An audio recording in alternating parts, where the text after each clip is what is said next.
Hi fam, for today's video, magluluto na naman po tayo. At syempre, request mo, luto ko. Ayan, may nag-request po ng kaldereta. Ano ba kaldereta na request niya? Baboy o baka?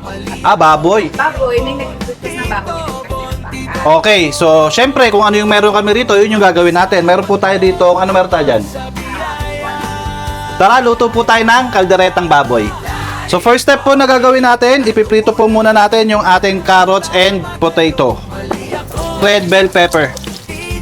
So yung chili bonbon natin, ayan yung mga ingredients niya, yung costing niya, ilang measurement yung luto, pati yung sa packaging cost, lahat yan.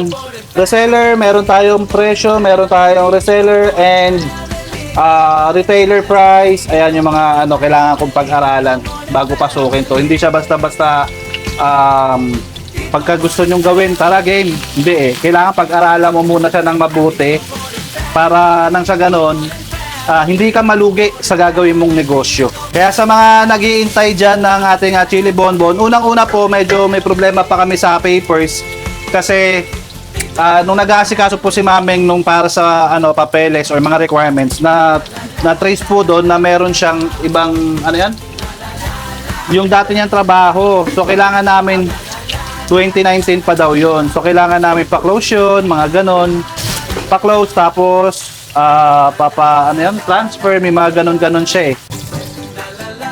Lagay po tayo ng butter, bawang, sibuyas, buto-buto at laman ng baboy. Lagay po tayo ng asin and paminta. And then guys, lagyan po natin siya ng tubig.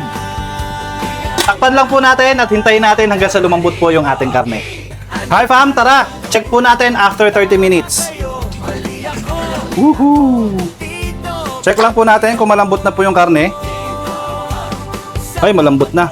Lagay po tayong liver spread. Pork cubes, toyo, tomato sauce. Lagay na rin po natin yung ating green na sili at red na sili. Mas maanghang po ang kaldereta, mas masarap. After 10 minutes guys, pinakuluan po natin siya. Lalagyan po natin siya ngayon ng cheese. Yun. And then fam, hinaan nyo lang po yung apoy na ito, no? Ayan. So yun fam, habang hinihintay po natin tuluyang matunaw yung ating cheese na nilagay, no? Baka naman po pwede paki-comment kung taga saan po kayo nang sa ganun malaman po namin kung hanggang saan po umaabot itong video na ginagawa namin. And of course, mabati namin kayo dyan sa comment section. At kung hindi rin naman po sa inyo ganun kaabala, baka pwede paki-like, share nitong video na ginagawa namin kung gusto mo pa makapanood ng mga ganitong klaseng content. Bawasan na natin. Dagdag po tayo ng sili guys. Ayan Dagdag tayo sili. Kasi wala masyadong hanghang eh. Pag nagkakaldereta po ako, hindi po ako naglalagay ng peanut butter talaga. Pero pwede nyo ring lagyan ng peanut butter guys, kung gusto nyo lagyan ng peanut butter. At saka nga pala, sa mga hindi po kumakain ng baboy, pwede rin po kayo magkalderetang manok at baka. Try nyo rin. And then fam, tsaka po natin lalagay itong ating patatas, carrots, at saka bell pepper. Ito fam, luto na po yung ating kalderetang baboy. Uunahan ko na po kayo, tama kayo, mali ako. This is my own way. You have your own way. Ama, maraming salamat po sa biyayang yung pinagkaloob sa amin. Magsilbi po ito yung lakas at talino. Ama, bigyan mo rin po ng masaganang pagpapala ang aming mga mahal sa buhay, gaya na rin po yung aming mga manonood.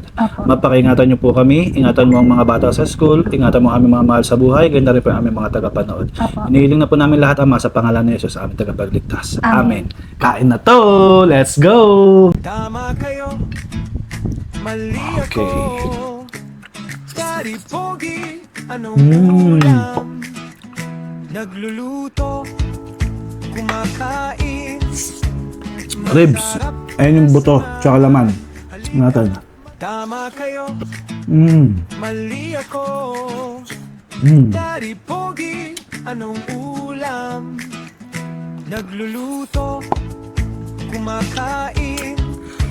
Masarap na samahan. Halika na magbonding. Masarap. Tito Bon and Family. Tito Bon and Family. Hanghang ba?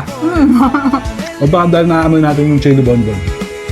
Pambahan ng mga anak mo bukas. Thank you Lord!